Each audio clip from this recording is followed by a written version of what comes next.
Yes. Well, thank you very much for having me back.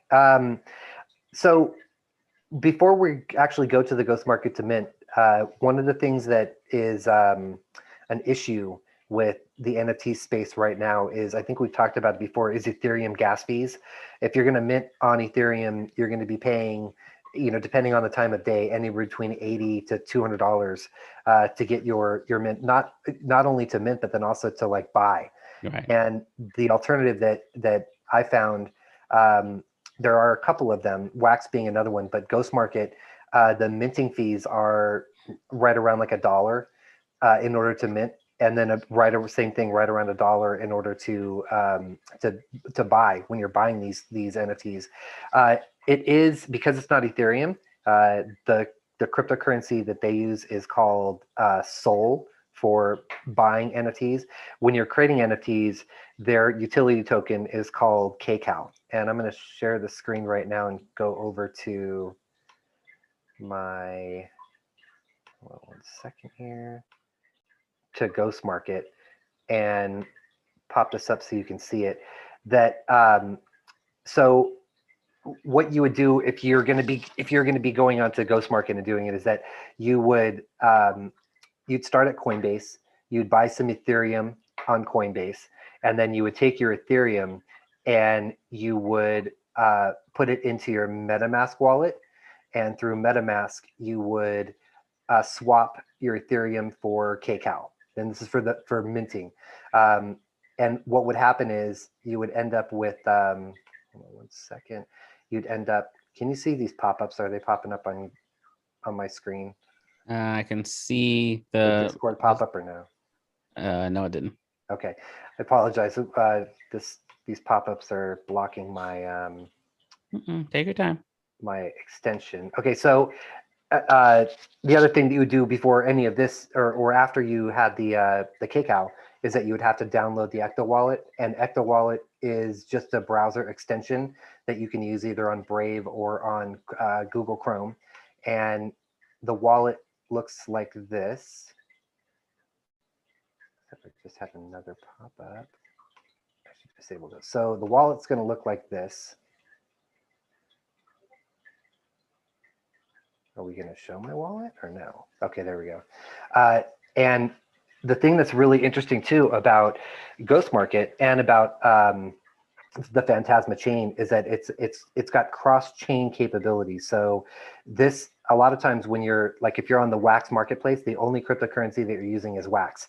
But when you're in Ghost Market and Phantasma, it's a multi-chain. So they accept Neo, or also which is also the Sol token runs under Neo. It's called NEP5. But then they also allow you to transfer or play with Ethereum.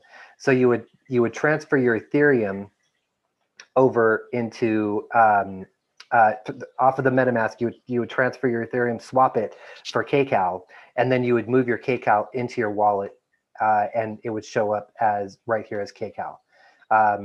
And basically, how you would do that is you would send it from your MetaMask wallet once you had, from Uniswap.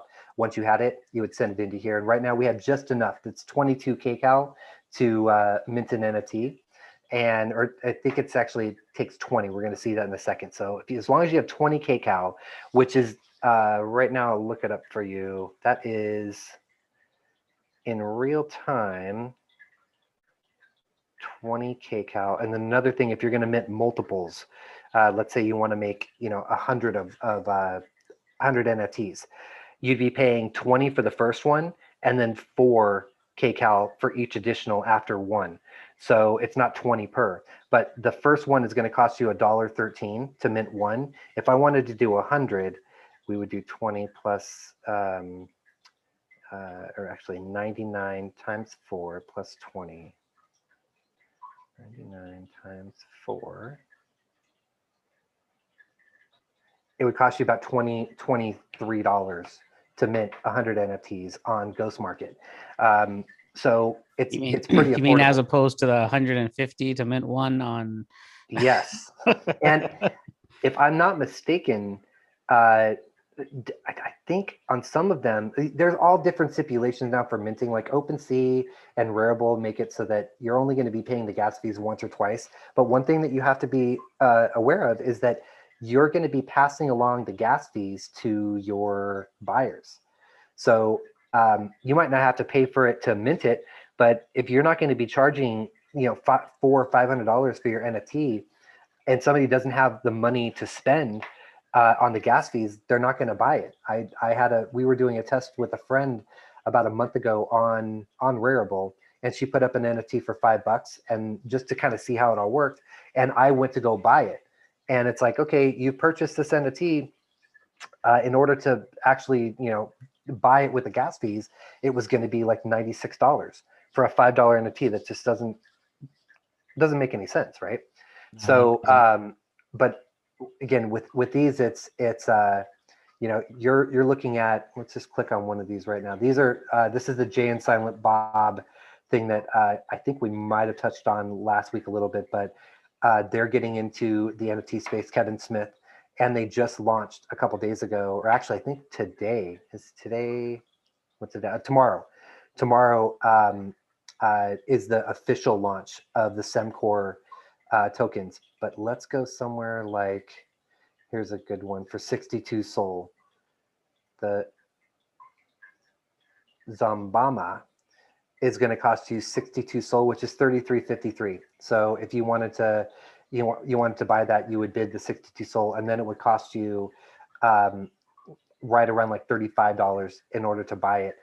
Another thing that Ghost Market functionality allows for, which is interesting, is that you can infuse the NFTs with kcal. So what that means, or you can infuse them with anything. You could put pretty much anything you want into the NFT, so that when you burn it, you create those things. So hypothetically, let's just say that when I create this NFT in a second here, I decide that I want to sell it for 100 Sol, but I infuse it with 100 Sol, so that if somebody burns that NFT, they're going to get 100 Sol. So it wouldn't necessarily cost them anything.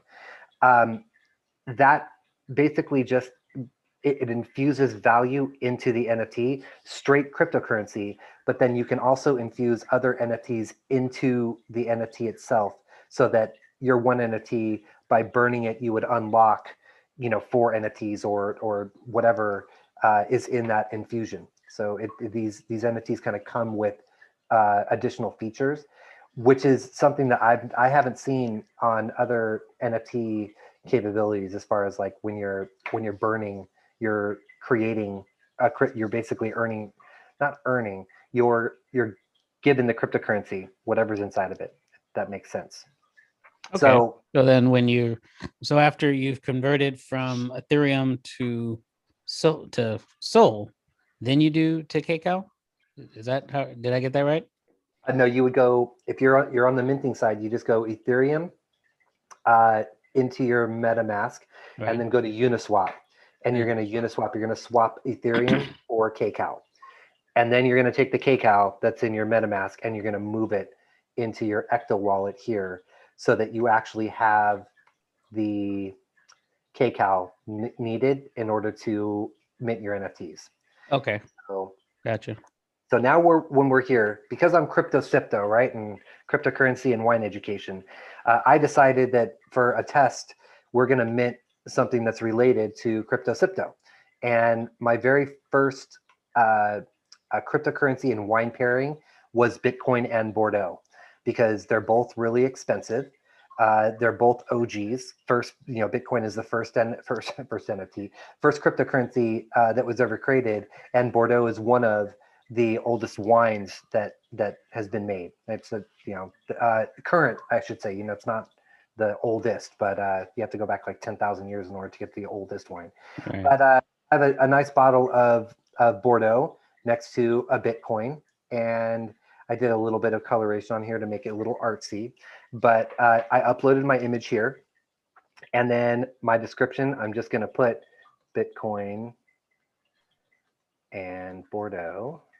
So while you're doing that, did you see the news that Acker, the wine auction house, is accepting Bitcoin now?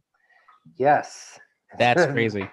It's you know, the more that you see things like that, and Tesla accepting Bitcoin, and these companies that are accepting Bitcoin, and looking at the companies that are doing it, I mean, Tesla, for all intents and purposes, um, you're a different type of person that is going to be buying a Tesla, because most people are going to have to own a house so that they can charge it in their garage, right?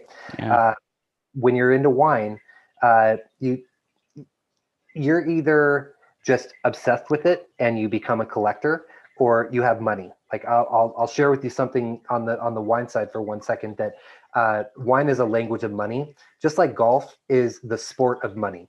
Mm, There are more business deals that are made at dinner tables in restaurants and on golf mm, courses than there are in any boardroom. yeah. And if you learn how to play golf, if you don't already know, and you learn about wine and how to appreciate it, you're basically learning how to speak business languages, and it makes it a lot easier um, uh, to be successful in business.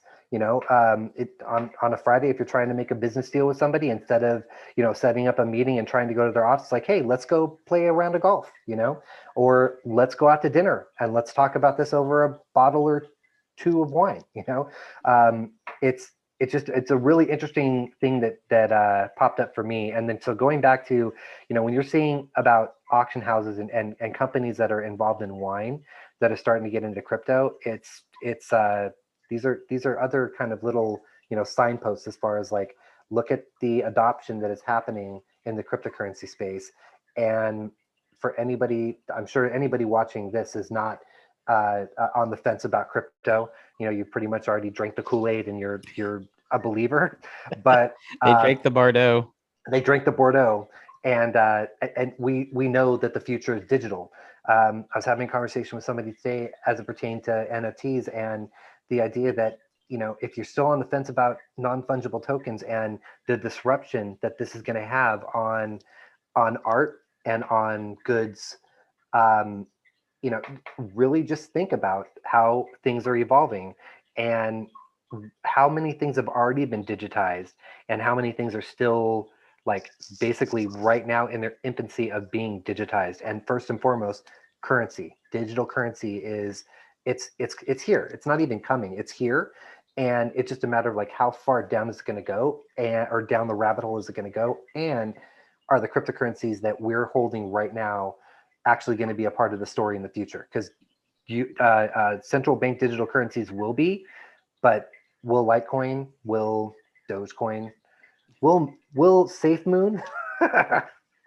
But I digress. So let me get back to this really quick. That because this is actually the other thing that's interesting, is that if you've never done it before, or you've seen videos on it, it's different on every platform how to mint, but it's actually a pretty simple process. Once you have your wallet all loaded up, that does take if you're brand new to this, a tutorial video or two. And I'll also tell you, always send small amounts as test amounts when you're first into it. The problem with doing that on Ethereum is that um, you're I'll tell you a workaround. If you're an artist who wants to just test out Ghost Market and try one NFT and see how it works, you can reach out to the Ghost Market and Phantasma team on Telegram. Tell them you're an artist and that you want to try their platform, and a lot of times they will gift you just enough KCal to mint your first NFT to see how it Nice. works. And then once you have it, you decide, this is what I want to do. Then my recommendation would be to purchase a significant amount of KCal so that it makes it worth it on the gas fees, All right. so that you have, maybe, 200, $100 to $200 worth of KCal in your account, so that you're going to be able to mint for a while. Another way to do that, though, is to um, mint, just a few, get enough KCal together so you can mint a few, and then you can price your NFTs in KCal. And then there's still one other one that I didn't mention yet. One other way to do it, if you have a little bit of time, is you can buy Soul.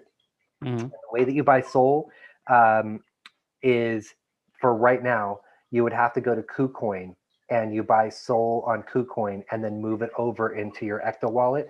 But when you do that, to show you really quick on my Ecto wallet again, when you have Sol in there, you can stake it. So right now I only have a small amount. I have 35 Sol that's staked, but when you're staking your Sol on here, you're earning 0.02 kcal per day per Sol. So if I have 5,000 Sol in here, 5,000 times 0.02, I'm bad with math. 5,000 times 0.02, I'd be making 100 kcal a day off of 5,000 Sol in my account, which would be, you know, pretty pricey. But even if you're going to go 1,000, which would run you about like $500. Let's see, what's 1,000 Sol? So we're going to just do some looking into this real quick, just so to give you an idea. Sol's trading right now for 53 cents. So if you're going to buy 1,000 Sol, you're going to be looking at $538. For $538, you'd be generating 50 kcal a day. So, and it goes right into your wallet, and it's staked. I'm sorry, it's generated, and then you can use that to mint your NFTs. So it's another little feature that the Ghost Market, Phantasma chain offers. Nice. So my custom NFT description is that I'm just going to put my catchphrase: buy Bitcoin, drink wine. There we go. We need t-shirts, sir. Yeah, it's, merchandise for CryptoCrypto coming soon. Okay, and so the type of NFT, we're going to call this art. You can decide however you want to do it. You can see music here, game, if it books, photography. They have all kinds of different things. And I'm not going to put any royalties in here. You can, just for fun. Why not? Let's put that there's going to be a 5% royalty base on this NFT. What that means is that every time that this gets sold on a secondary market after this initial sale, I would be paid 5% of the resale value, or the resale of it. So somebody bought it for $100 in the future, then I'm going to get $5 of that sale. So Nice. That's one other way to kind of generate passive income or residual income with your NFTs. And then I'm only going to do one, and the max supply of one. You can set these quantity levels higher. So I could say, you know, I want to mint 20 right now, or I only want to mint one, but I want to change the max supply. I want to eventually mint 100 of these. Mm-hmm. So I could put a max supply of 100 in here right now, so that I can come back to it and mint more. But once I have this max supply set, then there can only ever be that many of these NFTs created of this actual image. And then attributes, we aren't going to put anything in here, but the example is that you know, you could put like the author of the artist of the artwork, and then the name of that person, and then, you know, what year it was. So actually, let's just for fun, let's put Bitcoin. Actually, this isn't going to be the author. The author is going to be, let's just put Jeremy Cox. So we'll go there, and then I did it wrong. Jeremy Cox, and then this is like the creator. We should go here, creator. And actually, I'm gonna. Why use my real name? That's not my real name. CryptoCrypto is my real name, right? So CryptoCrypto, and then year 2021. Or actually, I keep messing up. This is kind of the descriptor. So this is the year 2021, and then this is the collection. We could put the wine style Bordeaux. You can do anything you want in here. It's like more, you know, the creativity that you would have, like however you wanted to utilize these, just so that people get an idea. The more that you're going to describe it, and on the description too, I was, you know, a little you know, simple and fun about, you know, buy Bitcoin, drink wine. But on another test NFT that I did for this, I minted my logo, and in the description I said, if you buy my CryptoCrypto logo, the bearer of this NFT, it will be granted a free bottle of wine at my future winery. And nice. I was willing to live up to that. If somebody would have bought it, and my dream comes true, and I own a winery, they flash that at me in the future, and it's like, here, you, with that said, you have options here as far as like what you want to make real with your NFT. Whether it's the bearer of this token gets special access or is granted something. As long as you're able to figure out the way to get them to that, then why not? A lot of people are talking now about having the social token being kind of like a the what's it called, like losing my train of thought, that it's social tokens work as kind of like of subscriptions or what's it called, like God, how come I can't think of the name? Like when you have like a special access by having a social token, you can get into it. Think of it or like a challenge coin. like a what? The military and police have these things, they're called challenge coins, which are basically like, it shows that you're a part of this organization because only certain people can get them. Exactly. And then you can show it and give it to somebody else and trade them between the different departments, things like that. Yeah. Yes. And those by themselves, like with something like that, it's like obviously somebody that has that coin isn't going to sell it to somebody so that they can go and say, hey, I'm part of the club. But they have the ability to kind of show membership, like a membership thing. On another little side thing, talking about the world of wine and spirits. If you've ever heard of this drink called um, uh, Fernet Branca, and Fernet Branca is this crazy um, uh, like digestivo drink that it tastes like licorice, toothpaste, and coffee all at the same time, and it's very interesting. And it is so like the first time you have it, you're gonna wish you didn't, but then in the middle of the night, because you can't sleep because it's got so much caffeine in it, you're like, why do I still taste this like Fernet, this taste in my mouth? And then you'll try it a second time, and then by the third time you're hooked because it's so unique. It's Is made it like a liqueur? It's kind of almost like a not a bitters, but it's a liqueur, but there's a name for it, and it's so funny that spend a year out of restaurants, and all of a sudden I can't even think of what the name is of the style of it. It's But like riding a bike, sir. It'll come back to you. I know, like um, it's it's different. It's kind of in that wheelhouse of being, it's not a vodka or brandy or vodka or bourbon or gin or anything, but like a liqueur.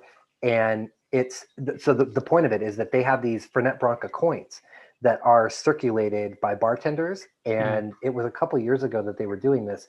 They would give like 20 to a bartender and say, hey, if anybody comes in and orders Fernet Branca, give them one of our Fernet coins. And they Nice. created this whole club behind Fernet, that it's like if sommeliers or people that are working in restaurants get together and they say, hey, who has their Fernet coin on them? And if you didn't have it on you, then you had to buy everybody the round of Fernet. So it paid to like have that coin, especially if you're swimming in the circles of people that had with Psalms or whatever, that are going to bars and drinking crazy, really like off the beaten path. So they made a subculture. A definite subculture. Okay. And so your ability to make subcultures through these NFTs is staring you in the face right here. The only limit to NFTs is your imagination. Nice. So we've done all that. We're not going to infuse it. We are not just minting. I'm sorry, we don't want to do that. We're actually going to be putting it up for. We're not going to do 100 SOL. We're going to do. Oh wait. Here we go. Mint and sell. We're going to mint and sell it. We're going to do it for, let's just say, 25 SOL. So this is also going to show you that that's going to cost 1363 if somebody is going to buy my Bitcoin in Bordeaux. Locked content is another thing that's very interesting. We're not going to lock any content in this, but I could put pretty much any type of file that I wanted to in this, so that when somebody bought it, then they would have the ability to unlock the content. It could be a video, it could be just like music files. Like if I wanted to include an album with this, I could Oh, do nice. that. So you could put lock content on, and actually it'll say whether or not that content has been unlocked or not by whoever, from the buyer. Because you could turn around and buy this once I put it up. It's got some locked content and not unlock it, which would keep the value of the NFT, as opposed to, oh, this content has already been unlocked by you, and then you're going to sell it to somebody else. They could still get the content, but it's showing that that content is already in at least one person's hands. Right. So what is an infused asset? What does that mean? This is that thing. If you wanted to infuse the NFT with kcal or with Sol, so you can infuse it with uh, Sol, with kcal, with a Godi token, NeoGas. You can do any of this. Another thing that's very interesting is that people were infusing the NFTs with gas, Mm-hmm. because you need a little bit of gas in order to make a transaction happen. Right. Uh, and so you would put the gas in and then say, hey, if you burn this NFT, it's going to give you the gas that you would need to create the NFT. Oh, okay. So So kind of like a bonus. yeah, Okay. exactly. So we're pretty much ready to go here. All right. So you said And you're not going to do the infused though, right? no, I'm not going to infuse anything. I'm just going to leave it. Okay. Thank you. Off. And then we're going to go ahead and confirm the mint. And it's going to pop up. It's going to say current section, and I'm going to say yes. And then I got to put in my password, and I'm really bad with passwords. Hopefully I did.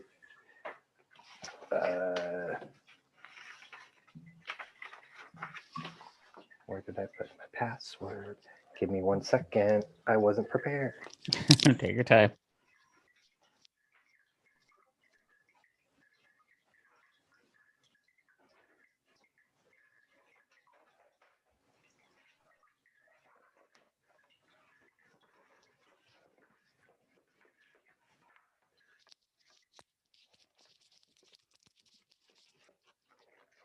My apologies. I should have had this ready.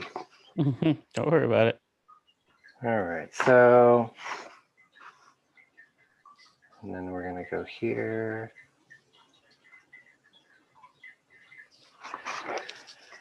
Then we sign the transaction. Then it's transaction successful, hash, and I have officially created this NFT. So then I can go over to the marketplace and go to recently added. And we can see it right here now on the marketplace. Nice. There's a Bitcoin in Bordeaux, 25 Sol, one of infinity, because I didn't put a max limit on it. Then you can click on that NFT and pop it up, and then it'll show you that this is all of the information on it. And then the description: buy a Bitcoin, drink wine. This has 1 kcal infused in it. And then this is also the event history. So if somebody goes and buys this, that will show up on here, and it'll show how many times has it been bought. This also gives you the information about the royalties. You always want to kind of pay attention to that if you're on the buyer side of it, so that you know what to expect if you're going to be reselling it. And that's about it as far as. And then one other thing is it will give you related similarly priced NFTs, and then related NFTs. Because I called it art, it's going to show art. If it would have been photography or whatever, it will show similar ones there for you. But aside from having to run and grab my password, because I didn't have that book in front of me, it's pretty straightforward. It was there's no really big tricks to any of this. And if I wanted to right now, I could cancel it and take it off if take it off the market. Another thing that's kind of cool is it gives you the ability to, I think my Twitter is set up. I'll show you really quick. We can tweet this out. And I can put,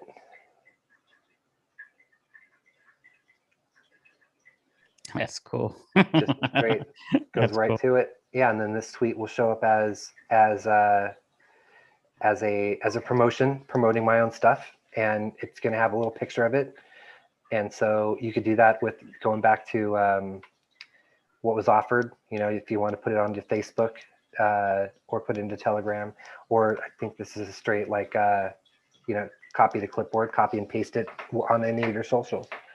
So yeah, that was pretty much my walkthrough of what it looks like to mint on Ghost Market. And Nice. if you have any other like questions about it or anything else that you wanted to walk through before we go, I'm down. So let me ask you about the ownership of the NFT, because I think that's becoming a topic in the industry right now. So you created it on Ghost Market, and say I buy it from Ghost Market, then can I transfer? Does it sit on Ghost Market? Can I transfer it to a wallet? What wallet do you think would be best for transferring from Ghost Market to my personal? So for now, with Ghost Market, you would be storing it, if you will, in your Ecto wallet. Mhm. And so I can show you real quick too to share the screen. And let's go back over here for one moment. On my account, actually, it's not on my account, it's in my wallet. My Ecto wallet here has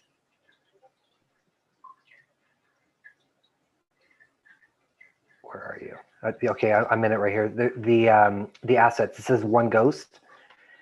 That ghost right here is this NFT that's sitting right here in my wallet, which is, so any NFTs that I'm going to buy on here are going to show up basically in my wallet as I'm the owner of it, that I can take it and I can put it back up onto Ghost Market and sell it. The kind of deeper level with this is, where is this actually sitting? As far as like, yes, it's in my wallet, but at the end of the day, really, it's a file. It's a digital file that is living on it's IPFS, an interplanetary file server. Good. Good. Yeah. If you're owning it, you're owning the NFT, you're owning the location of where that NFT is stored. But there's a lot of talk right now about how, if that file server all of a sudden goes down, or something happens to where that information is stored, then that NFT would pretty much go away. So you don't really have kind of the ability to, like what you're saying, as far as like taking the NFTs for right now. Things are most likely and probably have changed on some other platforms where you would be able to take that and put it into your Ledger wallet and actually have the physical like proof of ownership or authenticity of the NFT. But that's again kind of like what people are talking about right now, is that it's the NFT isn't the actual piece. It's directing you to the location of where that piece of digital art is stored. Right. And I think that's what Naomi was talking about in her last, Naomi Brockwell was talking about in her last video, which I actually linked in the description, because, if you're not using what's the designation for the files? IPFS, then, or something like that, you risk this thing 404ing on you if something ever happens to the website or the server. Yeah. There have already been stories about people that have bought bought NFTs that have it's called like carpet pull, Mhm. and somebody actually did a literal carpet pull, put NFTs up, sold them, and then changed the file to a carpet, like a image of a carpet, and was like, "Hey, look at how easy this was," And you bought the NFT, and you bought this piece of let's just use Beeple as an example. You bought this Beeple, and it was on in the marketplace as a Beeple, but then the owner of that NFT went in and changed the file to a picture of a carpet, and now your Beeple is a carpet.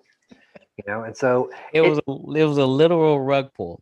yeah, you can look it up, and it's like there was articles about it because the guy did it basically to prove a point that That's you that's terrible but hilarious all at the same time. it's it really is. We're in a time right now that is so new and so you know people are rushing, and they're doing so much with NFTs, and it's really there's a lot of value here. There's a lot of things that are gonna disrupt the entertainment industry, the gaming industry, the art world, but while things are kind of being locked down and getting an idea of it, what I'm doing for the most part as I'm learning it, because I'm kind of I'm doing this with all of you as part, I'm learning as I go too, but I want to play with the stuff, and I want to see how it's all working, and also realize that it's like I'm not, even if I had $1 million to throw at NFTs, I better be pretty have done my own research and have learned what I need to learn, that this is an actual legitimate project that's not gonna disappear, or is going to potentially have lawsuits brought against them.